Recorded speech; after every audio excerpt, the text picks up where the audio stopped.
Alas players, balik PBL na. Angel Canino at Shaina Nitura balik UAAP na rin. Hindi na ipapahiram sa SEA Games.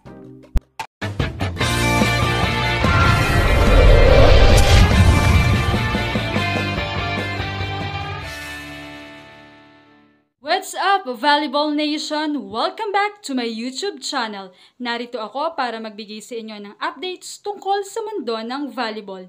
Pero bago yan, don't forget to subscribe and hit the notification bell para updated ka sa aking mga videos.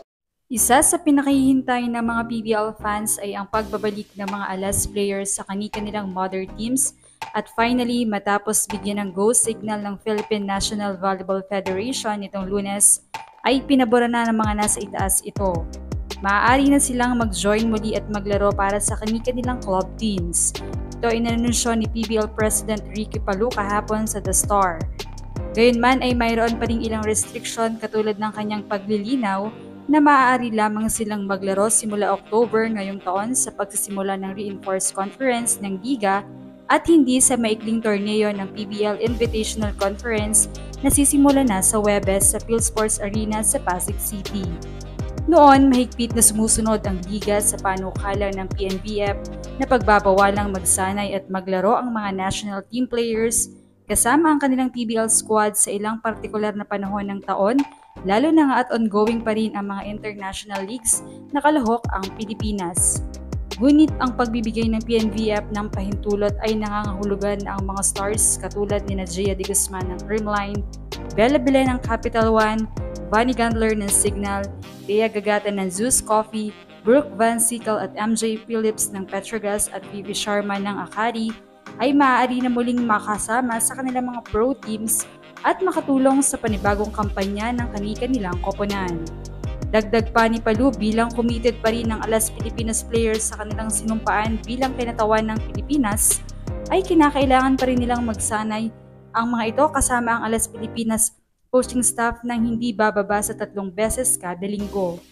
Samantala, ang bagong kampiyon ng PBL on Tour na PLDT ay target namang makakuha ng isa pang titulo habang makakaharap nito ang Cerritigo sa PBL Invitational Conference na magsisimula nga sa Webes. Matutunghayan natin ang top 4 teams ng PBL on Tour sa kanilang pakipagsagupaan sa mga inimbitahang teams. Samantala, ay kung babalik na ang mga Alas Pilipinas sa kanilang mother clubs, balik na UAAP na rin pala ang mga young stars na sina Angel Canino, Shaina Nitura, Clara Resco at Amy Provido na bukas pusong ipinahiram ng kanilang paaralan upang magrepresenta sa Pilipinas. Tapos na ang oras ng pagpapahiram, partikular na nga kay Angel Canino na ipinahiram ni Coach Ramil De Jesus sa mahabang panahon. Well, kilala naman natin si Coach Ramil at ang DLSU management na hindi basta-basta nagpapahiram ng players, lalo na nga at mayroon pang commitment ang mga players sa schools nila. Kaya naman mukhang sa pagbabalik aksyon ng Alas para sa paghahanda sa SEA Games 2025 ay walang kasiguraduhan kung makikita rin natin in actions ang mga UAAP stars. Tila kinumpirma pa nga ito ni Iya Laure nang mag-post ito ng TikTok video kasama si Angel, Shaina at Clara Resco at may caption pa itong "Mamimiss ko kayo, galingan nyo sa UAAP." Batid nga nating magsisimula na ang UAAP Women's Volleyball sa darating na February at kinakailangan na nila mag-ensayo muli. Habang ang SEA Games naman ay December, kaya naman malamang ay hindi na nila kayang mahati ang oras nila lalo na at pukpukan din sila sa training para sa kanilang paaralan.